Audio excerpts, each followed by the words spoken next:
उपाध्यक्ष महोदय, वित्त मंत्री को देश की आर्थिक स्थिति और निर्धनता के संबंध में जितनी जानकारी प्राप्त होती है उतनी किसी अन्य मंत्री को संभव नहीं होती।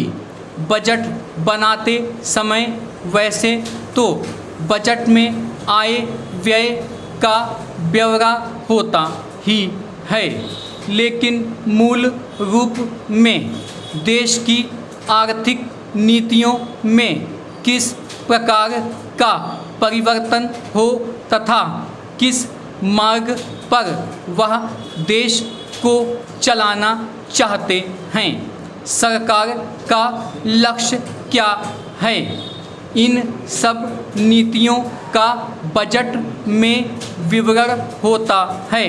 हमारे वित्त मंत्री चाहे जिस पद पर भी रहे हों, चाहे वे मुख्यमंत्री रहे हों या केंद्रीय सरकार में रहे हों, उन्होंने शानदार काम किया।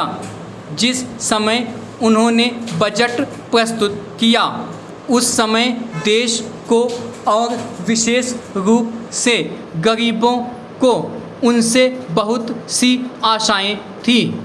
देश में लगभग 6 लाख गांव हैं, उनमें जो बेरोजगारी है, गरीबी है, उसके संबंध में देश की जनता को उनसे बड़ी आशाएं थीं और जनता देखना चाहती थी कि इस अवसर पर सरकारी नीतियों के द्वारा देश को वे क्या मार्गदर्शन देना चाहते हैं।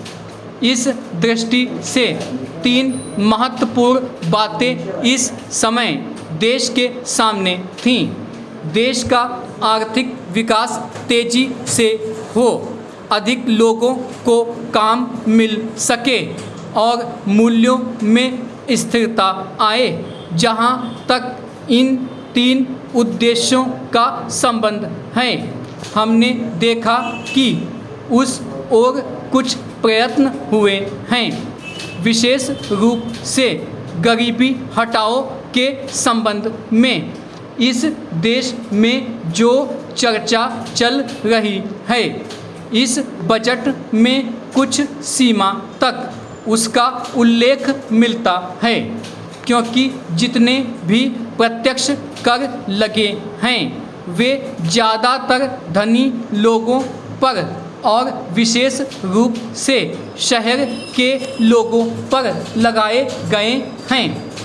इस तरह से जो एक प्रकार की आर्थिक असमानता हमारे देश में चल रही है, उसको दूर करने का प्रयत्न अवश्य किया गया है।